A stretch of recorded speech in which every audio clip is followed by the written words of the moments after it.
Okay, hello everybody. Global economics. We are almost done. But first of all, tomorrow we have the talk of Christopher Zuber from the Council of Economic Advisors. The talk will be in English, as I've written here.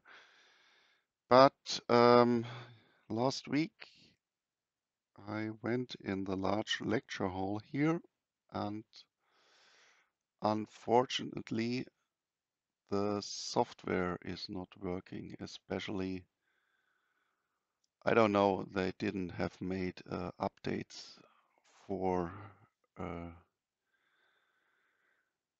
the Zoom app for, I don't know, the last 2 years when I was the last time in the large lecture hall, and therefore it's not functioning and I'm not allowed to install a new version. And therefore we changed rooms.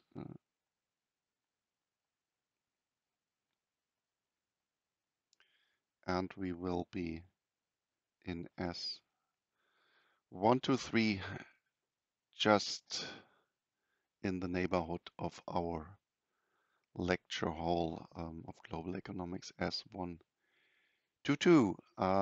Yeah, therefore you invited tomorrow to participate at this lecture. And I made also an announcement in the Moodle lecture room of this lecture. Okay, then we will go on. Last week, we started uh, with a special model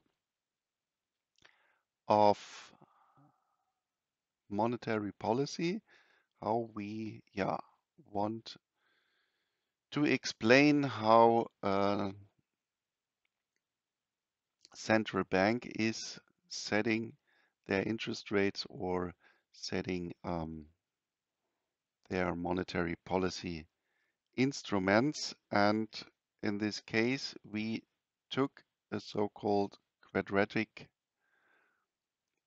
loss function, and then we assumed that the central bank is setting their monetary policy instruments within a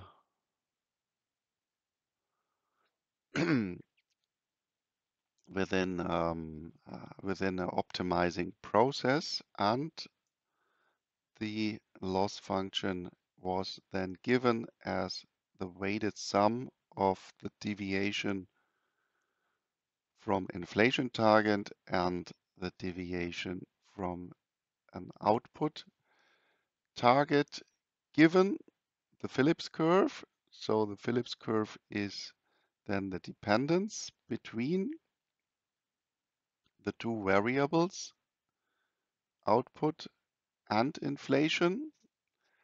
And yeah, what we then can do is minimizing this loss function given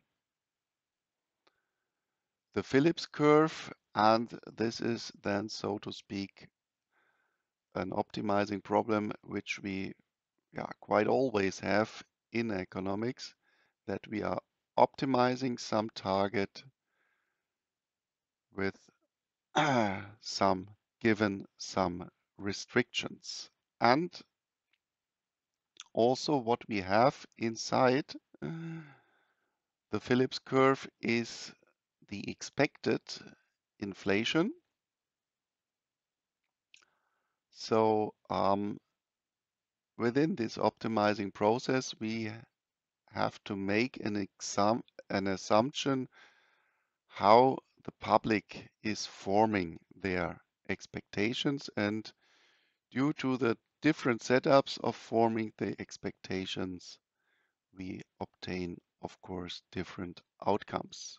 And in this case, we distinguished between three cases of how the public is forming their expectations. The first one is we, for simplicity, have assumed that, oops, this hasn't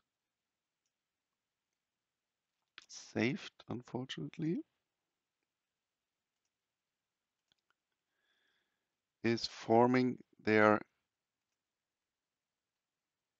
expectations due to the announcement of the ECB, and for simplicity, we didn't assume here an inflation target of 2% as we have it, for example, for the European Central Bank. But for simplicity, we just set the inflation target to 0%. This doesn't change the optimizing process in general, but then the calculations are a little bit easier. Well, this inflation target is known. It is formulated by the central bank, and then we could assume that the public believes this announcement. So expected inflation would then be also zero, and in a second step, we assume then also that the central bank is really setting the inflation via setting interest rates, for example, to this inflation target of zero. This would be, in general, for the loss functions, more or less the best case. But unfortunately, in this case, the central bank has, so to speak, an incentive to deviate from setting its inflation rate to zero, because if we look inside here the Phillips curve, what we see is that if inflation is set a little bit higher than expected inflation, then this bracket is positive, and this means the higher we set inflation, the higher is the output. So by surprising the public, not setting inflation to the announced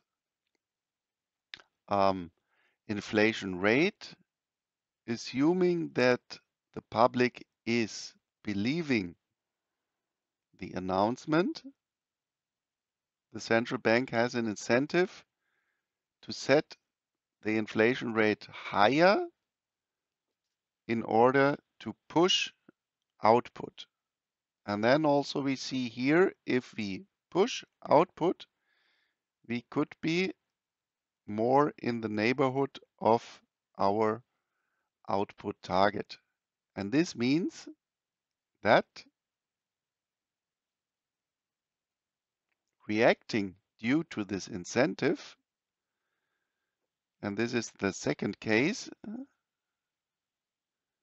the central bank sets then inflation to a higher inflation rate than the target, because the central bank knows the reaction function of the public. And this is then the second case of deception. Well, and the third case, and for this we have done the calculations, because in the other two cases we more or less can just set in the numbers. We can also assume that the public can also think of this process, that the central bank has an incentive to deviate from the inflation they have announced, and so to speak, that we have a rational public and though they incorporate this incentive of the central bank, although the central bank has again announced inflation rate of 0, they think of, well, although they have announced the inflation rate of 0, I anticipate that they deviate from this announcement due to the reaction function. And therefore, I said then, knowing the reaction function of myself, I set my expected inflation rate equal to the inflation rate calculated from the reaction function.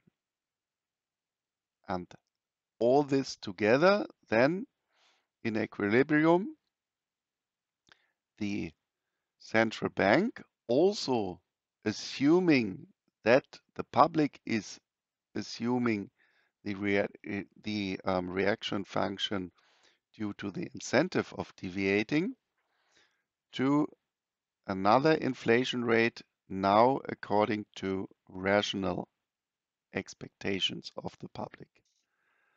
And in this case, we then can show that the overall losses in the case of commitment, this would be also a quite, so to speak, transparent case where everybody knows what the other ones are doing and we are all believing each other, our announcements, that in this case we would have the, so to speak, first best solution with the lowest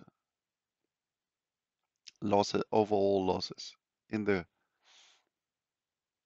second case of deception, LC, we would have a little bit higher losses, and in the last one, unfortunately,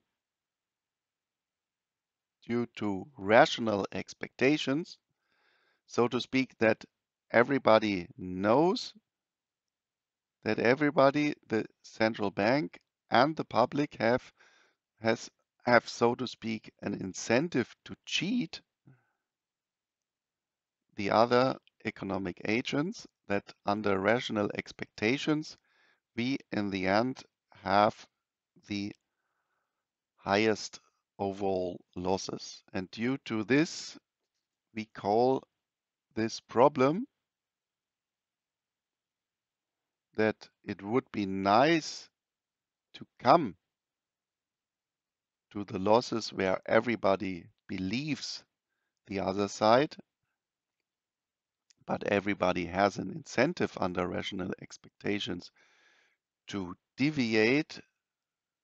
And so we end up in a, so to speak, bad situation that therefore we call this problem the time inconsistency problem. Yeah, and this we also know from other cases in economics, and this is known as the so-called prisoner's dilemma. And last week we have derived via the optimizing process this prisoner's dilemma. Yeah, the calculation we had, and then, oops, we can also go to this slide where I showed you in the diagram what happens, so to speak, in this case. And yeah,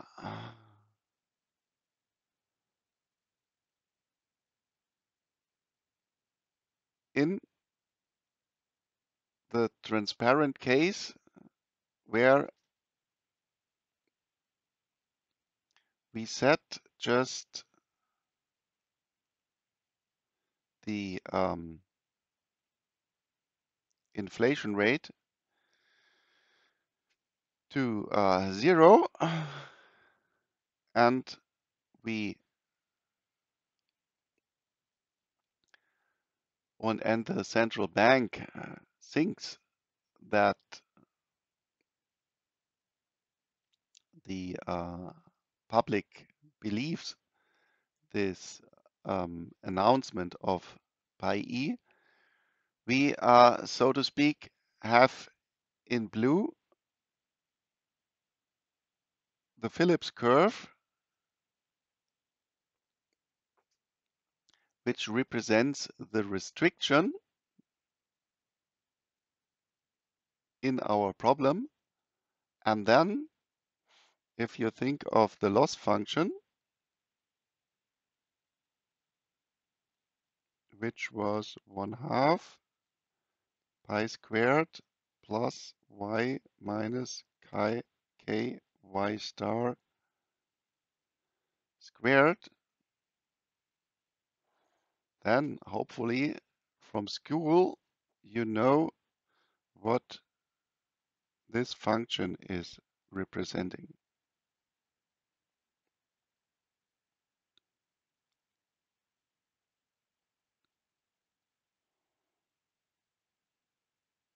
So, or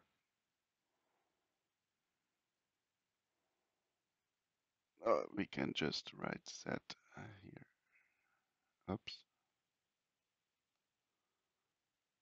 Where is it? Save.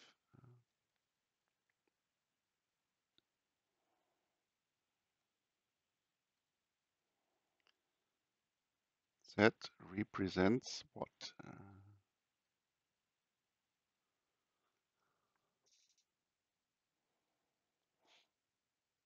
Have you done this in school? If you just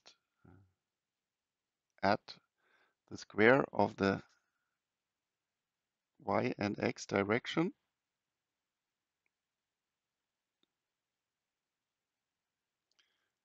y and x, and you always, well, let's say that this is 1. This would be then easier.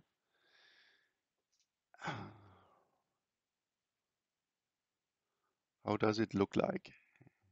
If you look for the numbers x and y squared, when they always add up to 1, what does this represent?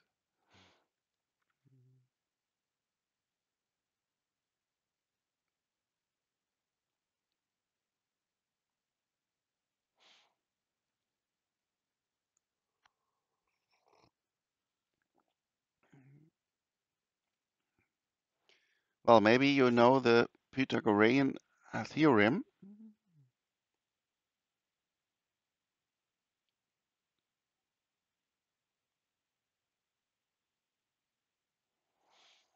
What was it?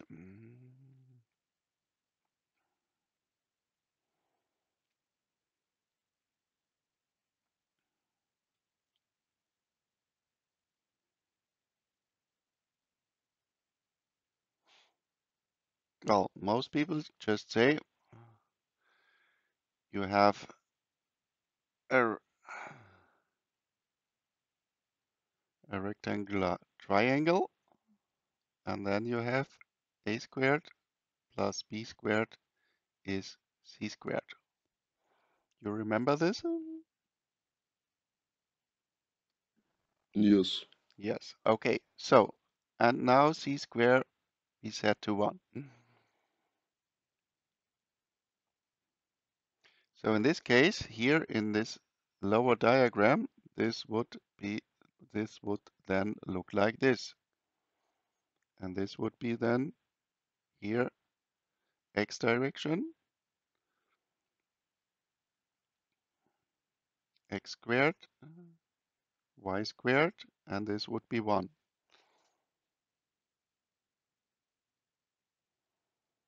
And if this is the case in all directions here, then you end up with what? Just a circle.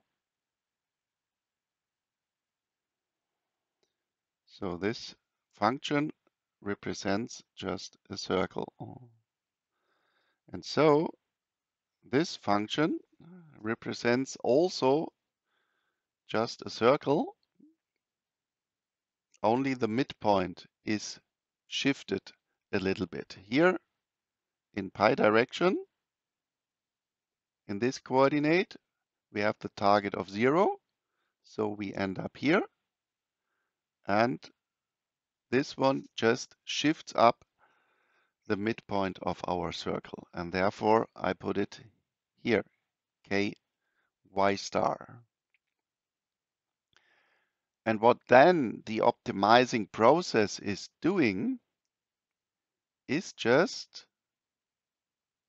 that you take the reaction function, in this case y star plus bn, bp.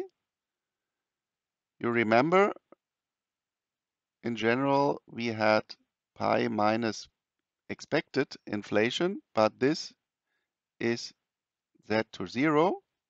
And so this just represents a linear line which is going up with a slope of b.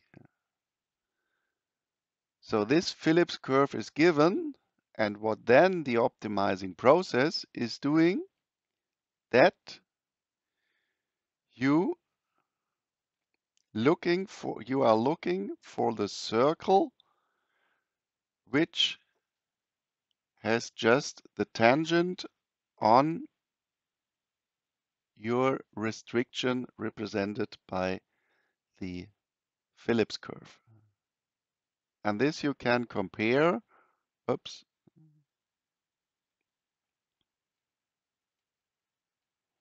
with what you have done in microeconomics, x2, x1, where you also had a restriction.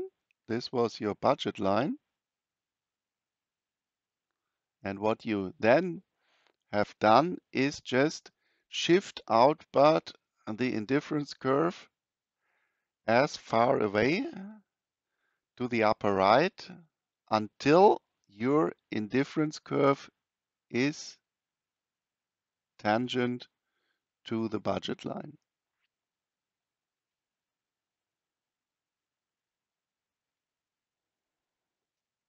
So graphically, now we are doing more or less the same. In general, you have derived that indifference curves are monotonically decreasing and that they are convex.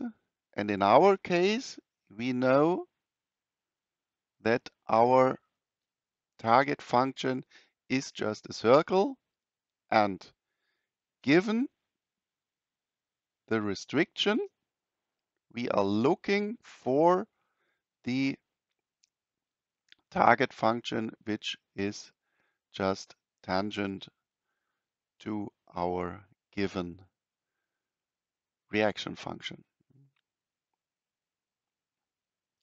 And so here we obtain then the solution for the first case of commitment. The second one, where we said, okay, we have an announcement of pi e is 0 and the public believes pi e is pi e is 0, then this bracket vanishes, and therefore in this case we have just y equals y star as the reaction, and then in this case we also look for the tangent of this horizontal line, and this is then the case of deception.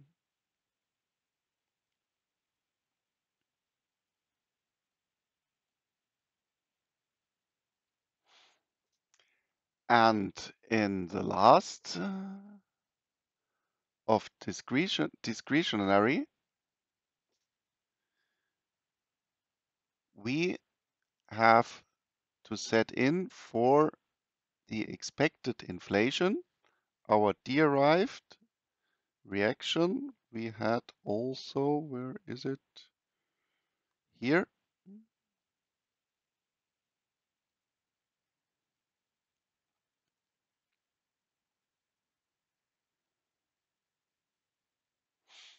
And then we see that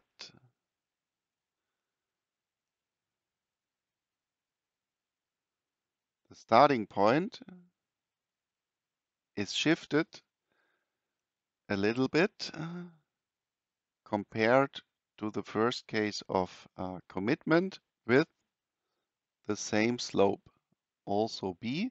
So this one is shifted downward parallel. And again, we are looking for the circle representing the loss function, which is tangent to now this new restriction.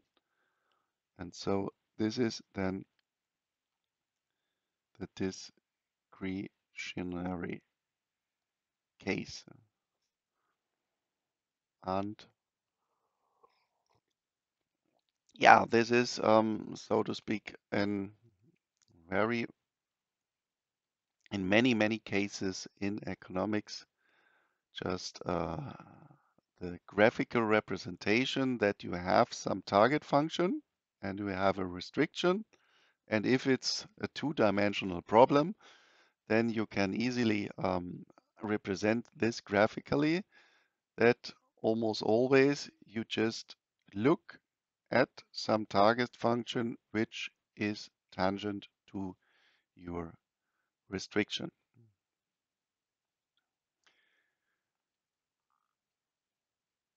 Yeah, if maybe somebody of you is doing also a finance lecture or something, then you have maybe heard from the so-called Markowitz model in finance. Have you heard about this? We have a finance lecture, but I never Yeah, heard of it. not?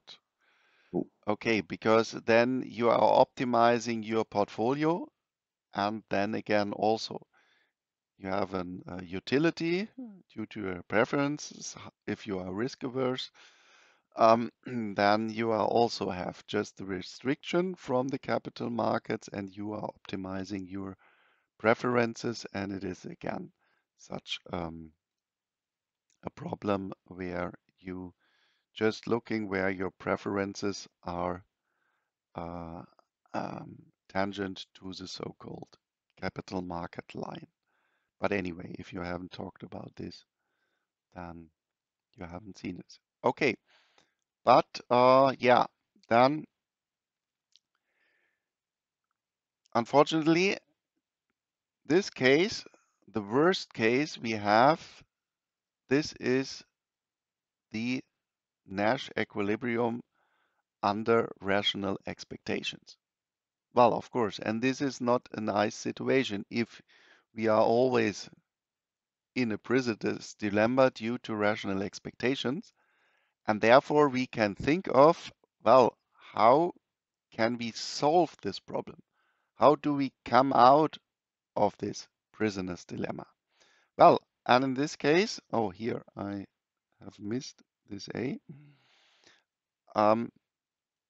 We can look at our loss functions, and then there we see we have here the weighting of our inflation target. And then we can think of, well, the higher this A, so the more important for the central bank the inflation deviation would be, then this incentive to surprise the public, to deviate from expected inflation in order to push output would be lower if the central bank more or less looks mostly on inflation. And yeah, this is also discussed within the ECB. You know that all national central banks are within the committee of the ECB, and there you sometimes divide this committee into groups, and the one are the Falcons and the other one are the Downs. And yeah, the Falcons, there it is said that they are more or less always looking on inflation, that they want to keep prices in line,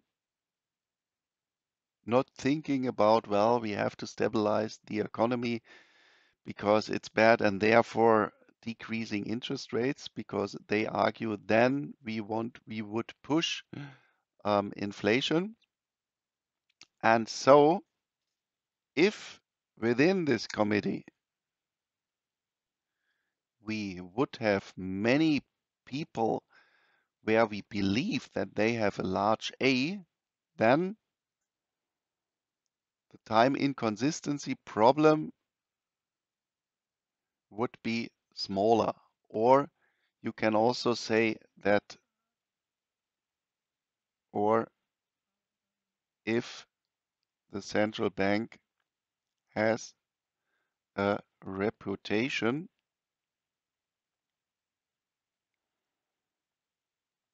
that they care about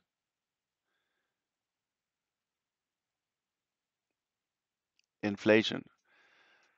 Well, and this was, yeah, so to speak, a problem in the founding process of the European Monetary Union, because we had there a central bank, the Bundesbank, with this reputation that they always heavily care about inflation. And on the other hand, we can say if we go to France, there we had people which say, well, in case, let's just push the output. And therefore, in the beginning of the monetary union, especially Germany said, well, we want to implement within the ECB this reputation from the Bundesbank, and therefore the first president of the ECB was not a French guy, but a guy from Netherlands called Wim Duisenberg. Well, what else can we do in order to solve this problem? About this we have already talked. Well, we can just say there is a rule how we set our interest rates. So then no optimizing process where you have the incentive to deviate, but a rule-based monetary policy. And for this, we could say, well, we use the Taylor rule. Oh, this is German.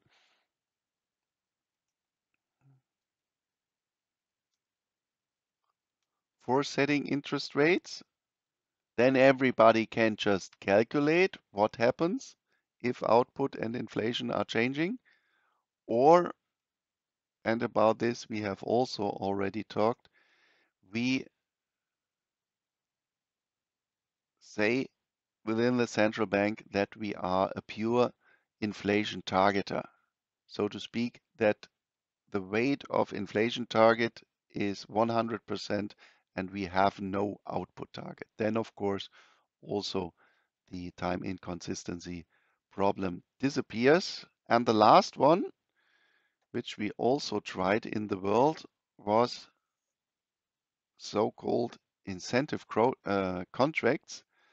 And these incentive contracts were implemented in the Central Bank of New Zealand. And there, within the committee of the central bank, there was written down when, well, if you are missing your targets, then, so to speak, you have to pay.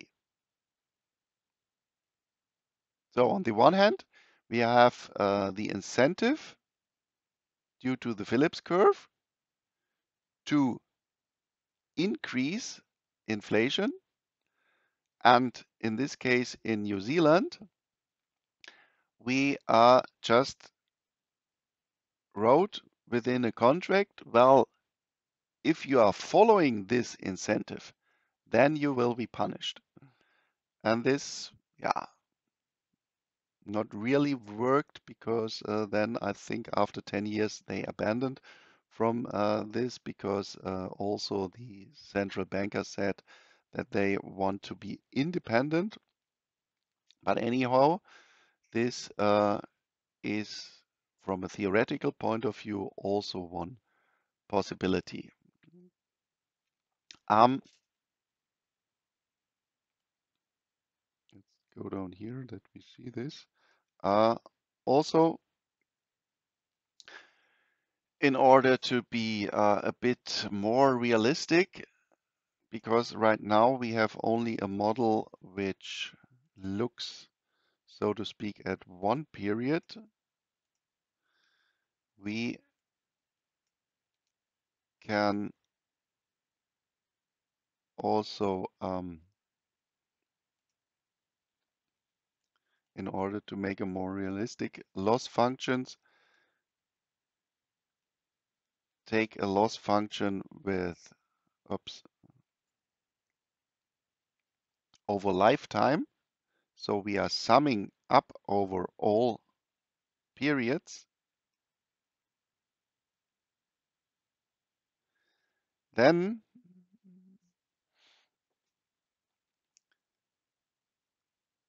we just have to admit that in this case, one can show that if the depreciation factor of future losses would be low, not very surprisingly, that also then the incentive for reputation would be low. So if in general the view is mainly focusing on today's losses, then you have a problem that um, you won't have an incentive to be uh, to have a central bank with a good reputation to look mainly on inflation. And if you then say, I want to make my model even more realistic so that I think of stochastic shocks, which then means that, of course, in reality, always the always the framework of my um, economy can change. Well, this, of course, we have dramatically seen in the last 20 years with the financial crisis, with Corona crisis, with the Euro crisis, and now with the war in Ukraine, that then also we have that the general positive result that a central bank with a high reputation would be good is also unambiguous. And maybe somehow we see this right now in the United States, where also you say, well, just do not look that much on inflation, but we need to stabilize the economy in order and lowering interest rates. Okay, and let me move this up again. And we then want to end up this. Yeah, well, if you have time, maybe after you have handed in your term paper, there is some further literature. And in this case, maybe you want to have a look in my dissertation, in my PhD thesis because there I also dealt with the time inconsistency problem and especially with setting optimal interest rates and especially with decision rules in a supranational um, institution like the ECB. And there I also used this Barrow-Gordon model. And another one I found, which is, yeah, so to speak, quite funny. Alan Blinder, he is also a quite famous economist, and he is also a professor. And he wrote a funny little paper where he just modeled the behavior of the lecturers and the students with respect to a possible exam, also just in a utility function. And there he then argued that we have also a time inconsistency problem because giving an exam means that the lecturer have to work. He has or she has to correct the exams, and this needs time. And therefore, within the utility function, he said the time to correct the exam enters with a minus sign, so I do not want to spend that much time. On the other hand, a good lecturer wants that the students learn something for the exam. And therefore, the effort of the students learning for the exams enters utility function with plus.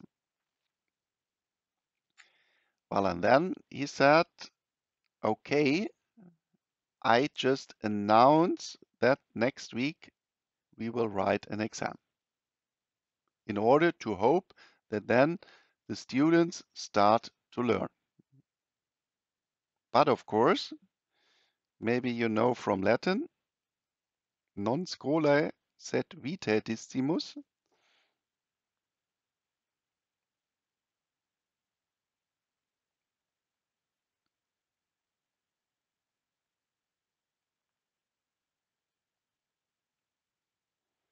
Does anybody know what this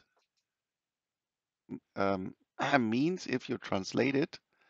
Non scholae sed vitae distimus.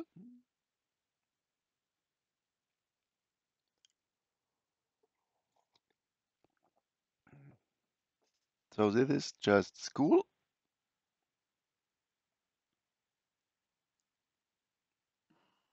and distimus means learn, Yeah, it's and not this for. means lifetime. Or you know it? Yeah, it's not learning for life. It's learning for school. I think. Yes. So we are not learning for the school, so we are not learning for the exam, but we are learning for our life. So, and then he argued, well, I'm announcing that we write an exam next week, hoping that the students start to learn. But if they have learned, then I do not have to really write the exam because I only want that the students have learned. And if they have already learned, then I do not need an exam anymore. So he then argued, well, the lecturer has now the incentive to announce the exam. The student starts to learn, and then I do not have to write the exam because then I have this effort to correct it. I have to spend time. But since the students have already learned, everything is okay. But what then happens is also such a time inconsistency problem. Because what will happen is that the students rationally expect, they say, okay, he is announcing the exam, but he doesn't want to spend time to correct the exam. So the rational expectations are that in the end, the exam is not written. And then if I expect that I will not, although it is announced, I will not have to write the exam, I also will not learn for the exam because I do not believe the announcement. And then you also have more or less the same time inconsistency problem as in monetary policy, that you have this, so to speak, bad equilibrium, that the exam is not written and the students have not learned, or it functions only once or twice, announcing an exam, everybody is learning, and then afterwards the exam is not written because in the third, fourth time the students have learned that they do not expect, although it is announced, that the exam is written. So, yeah, maybe if you have time, you can just look up this nice little paper, which just takes this time inconsistency problem of monetary policy in the education sector. And yeah, what we also find is that we have this problem in fiscal policy. And this is maybe just the situation which we have right now in Germany. Because what do we have? We have our debt break in our constitution in Germany. So this debt break is, so to speak, an announcement. Well, the politicians will care about public debt.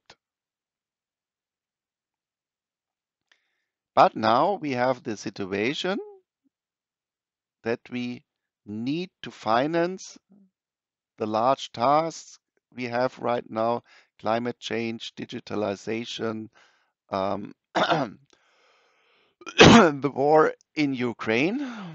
And although we have this rule of a debt break, we have to admit this rule can be changed within the parliament if you have more than 2/3 of the votes in the parliament. And this is what we more or less right now discuss, is that more or less we have the announcement or the promise that the politicians, due to the debt break, care about public debt, but they have an incentive to deviate. And now, more or less, we, the public, do not believe this promise that um, the debt break will really hold in the future. And then, in case we would end up with a highly increasing public debt. So then we will see what happens in February when we have the polls in Germany. Maybe we also then end up within fiscal policy in this time inconsistency problem. Okay, so that it was for monetary policy, and then I will also start with one last part of our lecture, the so-called solo model, and this is the general growth model.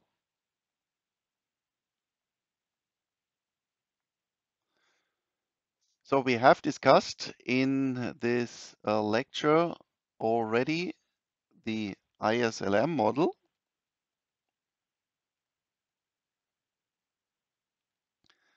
But with the ISLM model, we cannot describe general growth processes within your term paper. You should have analyzed and described the growth situations of your countries. Within this ISLM model, we only could explain the short-term development within an economy. And then I will also discuss with you the long-term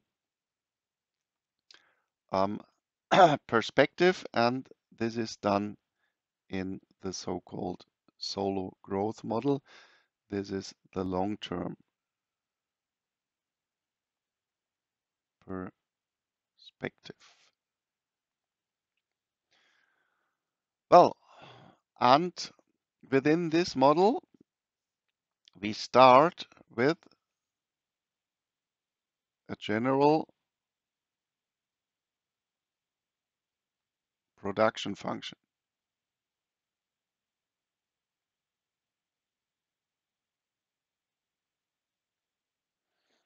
And this production function you have also already seen in my macroeconomics course when we then in the end have talked about the neoclassical view on the economy.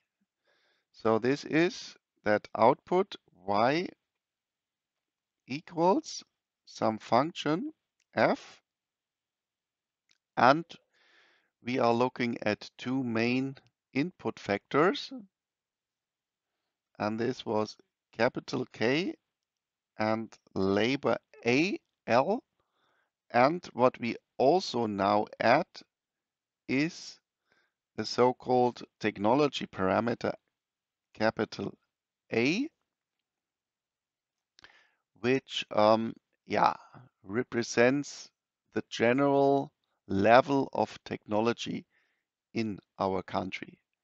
And A times L is then the so-called effective labor.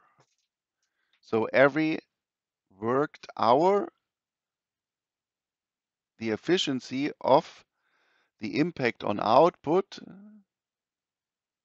is, of course, also dependent on the general technological framework within a country. So to speak, if you go to a country in Africa, due to the general economic circumstances in a country in Africa, with our work, you cannot produce that much output compared to a developed country in Europe or in Northern America. So this is then effective labor, and A is a technology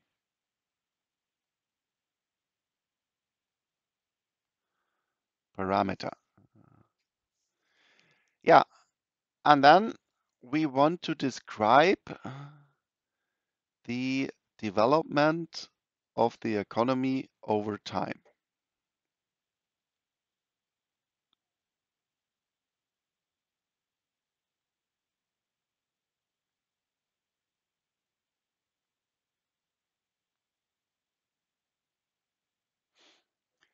Well, and for this, we then say this development over time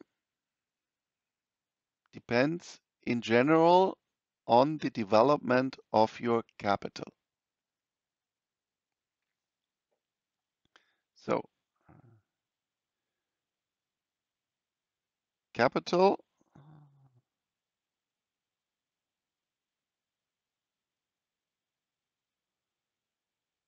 K, develops in the following way over time. Change in capital, dk over time. So the change of the capital stock from today to tomorrow is just the time derivative of capital. This is quite often also just written as k dot of t. Well, how is capital within an economy changing? Well, just due to investment. If I invest in new production resources, then of course my capital stock is increasing. So the change of capital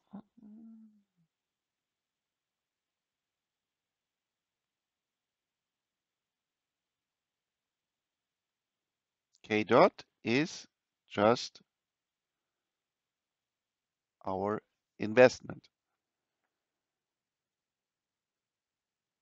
And then what happens in general to your capital stock over time? What are you doing also in the controlling process within an enterprise over time with your capital?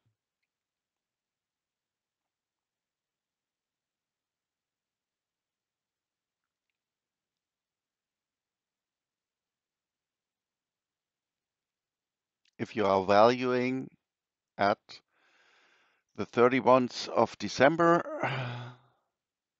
your capital stock, what you are then doing. Counting, for example, every laptop within your enterprise. You have bought your laptops, let's say, the last year for 1,000 euros. 10 laptops, you are a little enterprise. Is then your capital stock in the next year 10 times 1,000 euro or what else you are doing?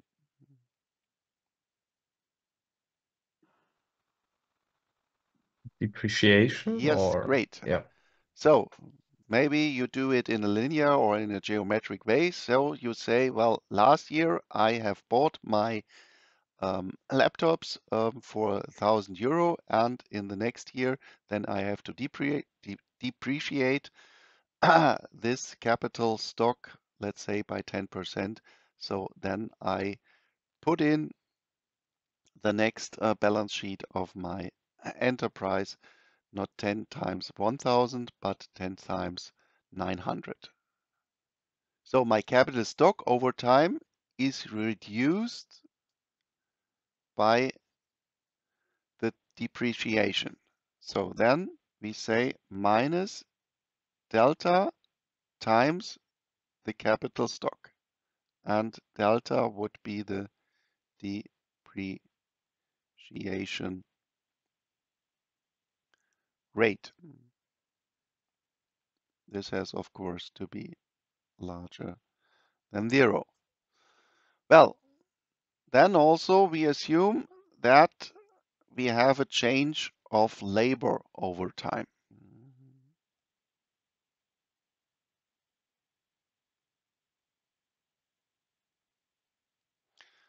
And there we make a quite easy assumption, and we assume that labor is over time just increasing with a constant growth rate.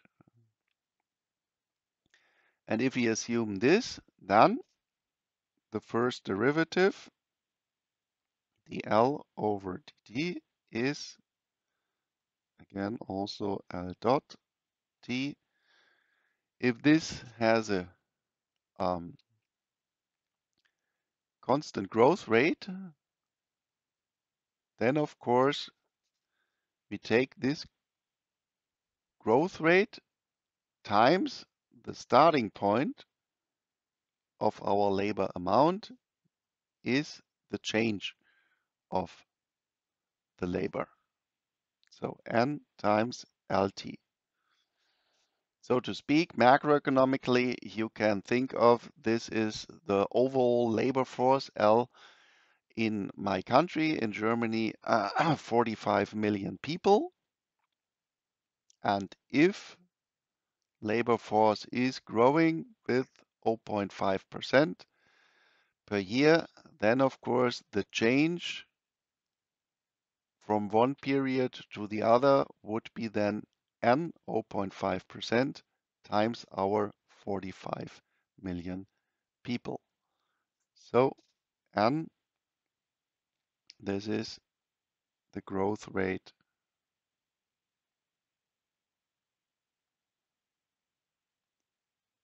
of labor. N would be also assumed to be larger than 0. And the last one, change of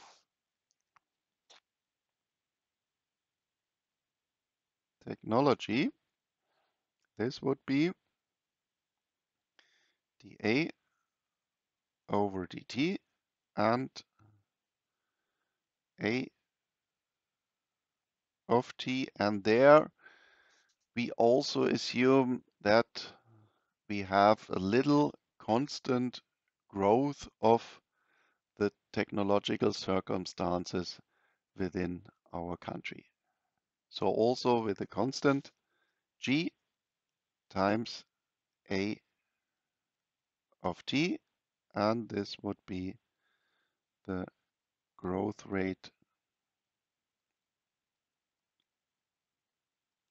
of technology, g larger than 0. Well, and now, if you remember the circular flow, or if you remember how we have derived the IS equation, then we can go into our economy and ask what would be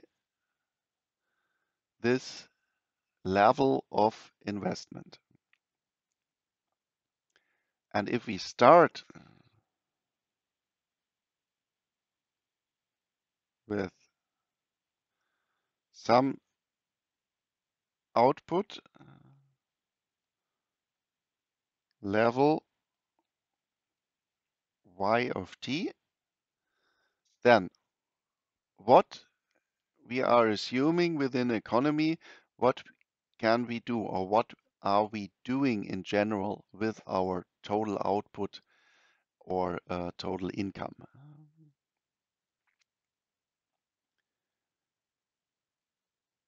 Which decision we are making? We can spend our income in general for two different parts.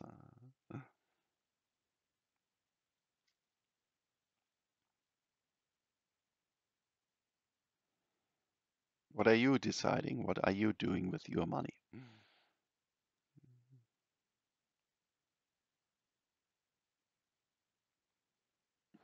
Is it either invest or save? Yes, or in general, um, the one part is to consume,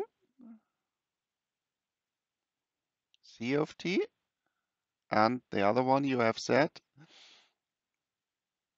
and the rest is saved, savings, and consumption. And if you think of the circular flow, what are we doing then with our savings?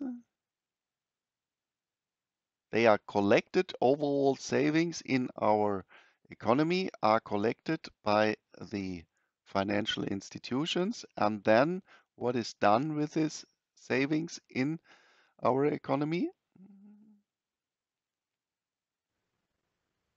It's lent out to other people, Yes, basically. and then we are can make the large investments in our economy. So savings are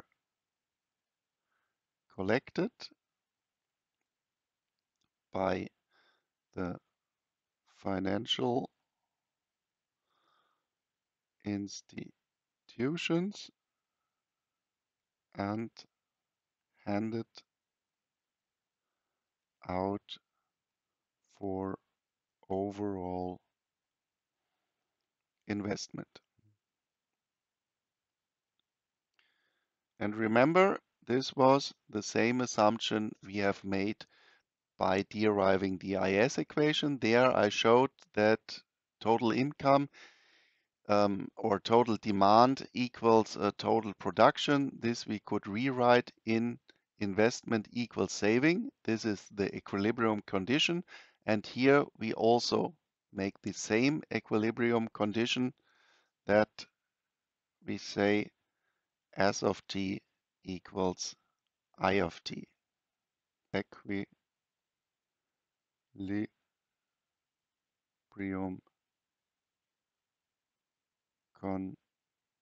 condition of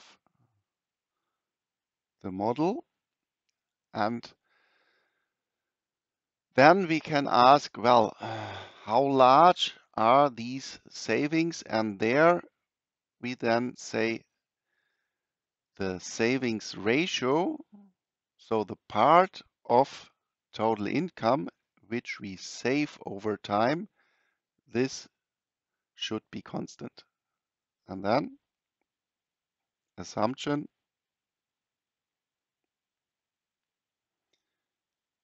savings ratio, this we call then small s, should be constant over time. So S of t should be S y of t, and this constant with also S larger than 0. Well, and now we have everything together. We have the development of capital over time. We have the development of labor over time. We have the development of technology over time. We have the dependence of output on capital via this equilibrium condition. And now we can put all these equations together in order to analyze our model. And let me write down this also. Add a new slide. Where is it? Oops. There.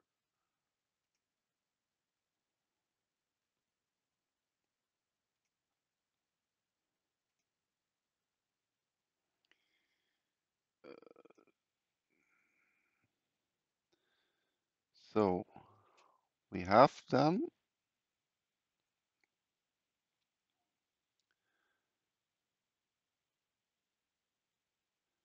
K dot over T is y is I of T minus delta K of T.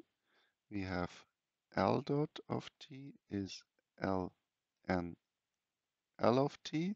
We have A of dot T is G of A of T, and we have I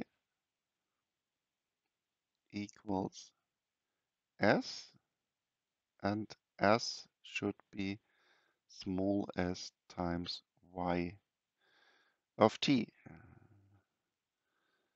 So this we can then put in the equation of motion of capital.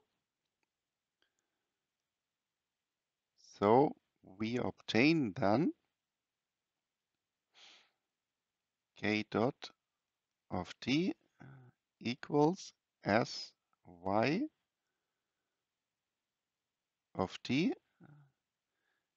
minus delta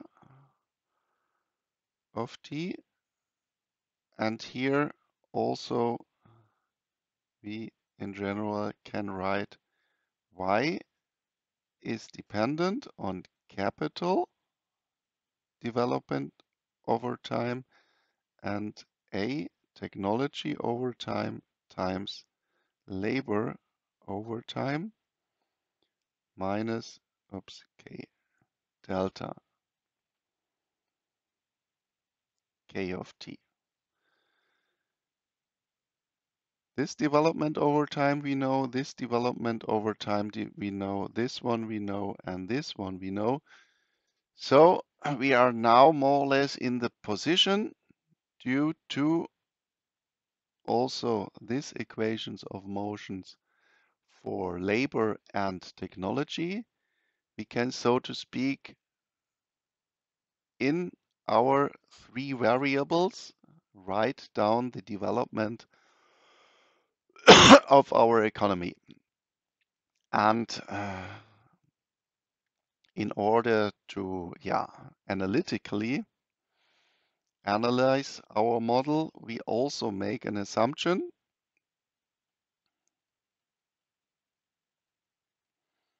Additional assumption: production exhibits constant returns to scale. And there one question: what for production means constant returns to scale? CRS.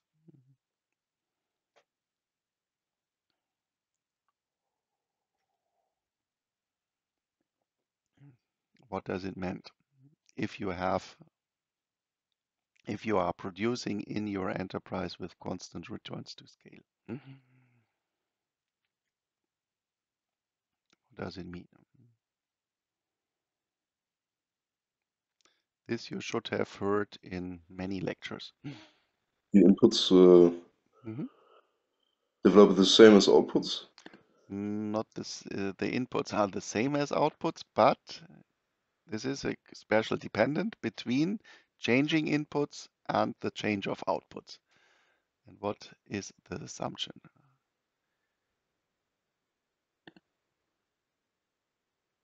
How large you change the inputs, and what does this change means for the output change? So roughly spoken, this means doubling input means doubling output. Yeah, you remember Proportional. this? Proportional. Or Yes. yes, it's just proportional. So in quotation marks, doubling input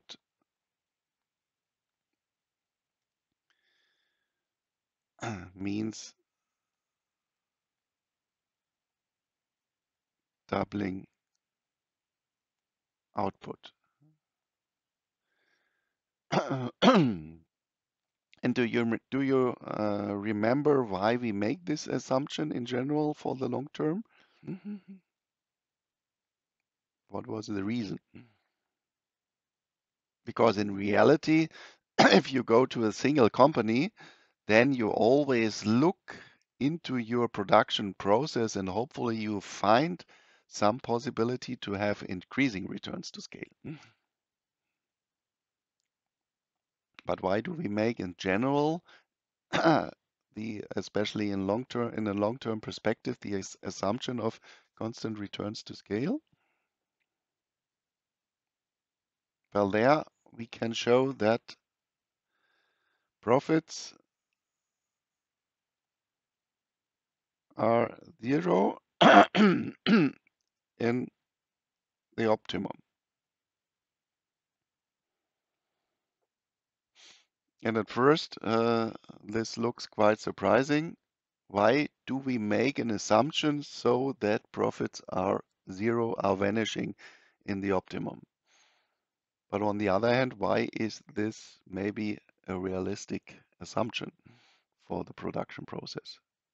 That we have production processes where you make no profits or where it is optimal to make no profits.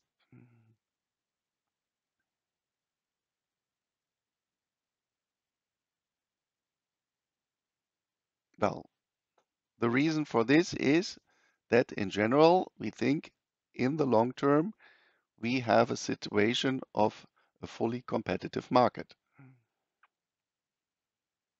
And if you have a fully competitive market, or if you have a market where you still make profits, what happens?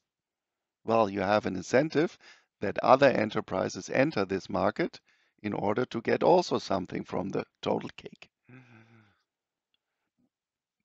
And then in a fully competitive market, remember the assumptions. Many suppliers, many demanders, everything is transparent. And then, of course, in the general situation, you would have the situation where you are producing with processes where you just get your costs back. So that revenue equals costs. This is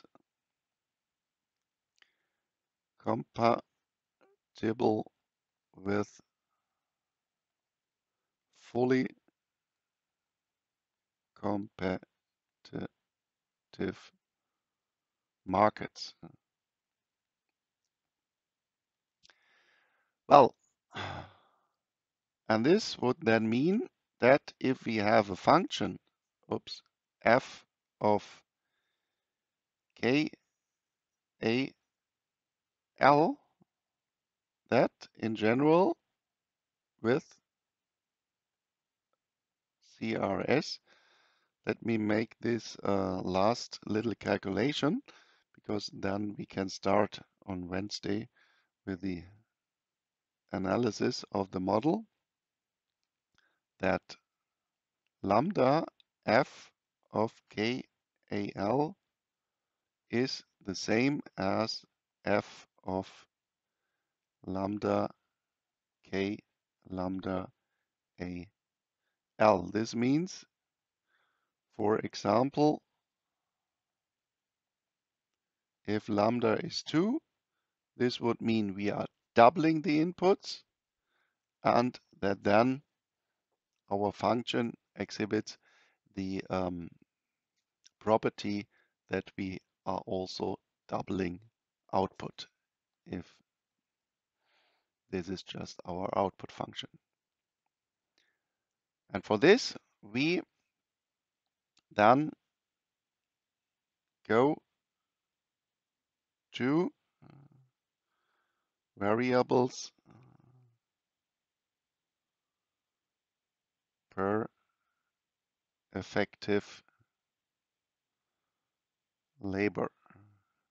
So what we are now doing is we want to describe not the, so to speak, nominal economy with K and labor and technology, but we then go to numbers output small y equals y over AL. K small equals K of AL, and we will see that then we can get rid of labor and the technology parameter L.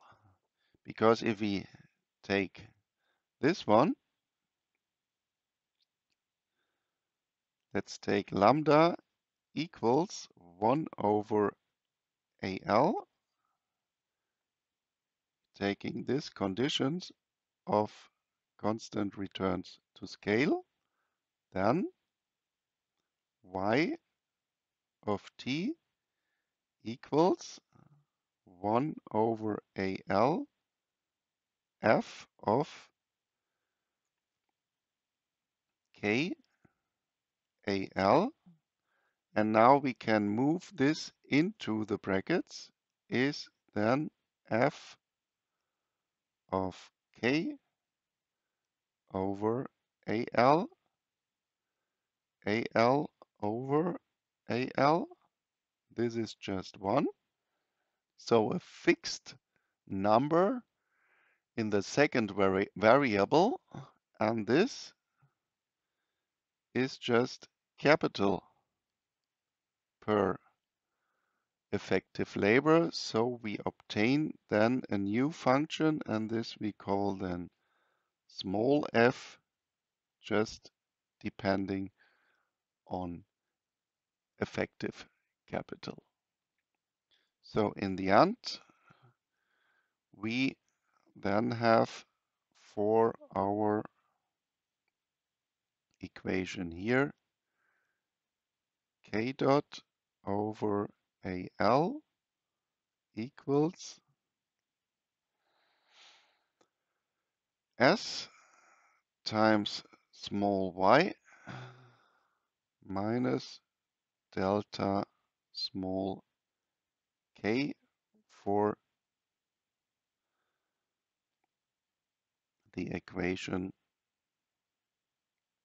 of motion. And on Wednesday, we will deal then also with this part here, or, well, no, this we will then do on Wednesday because it takes a little bit longer in order to obtain then an equation which only depends on variables with respect to effective labor. Okay, then maybe I see you tomorrow or in the other case on Wednesday. Ich hätte auch noch eine Frage, Yep, wenn Sie gleich noch kurz Zeit haben. then I stop first the recording.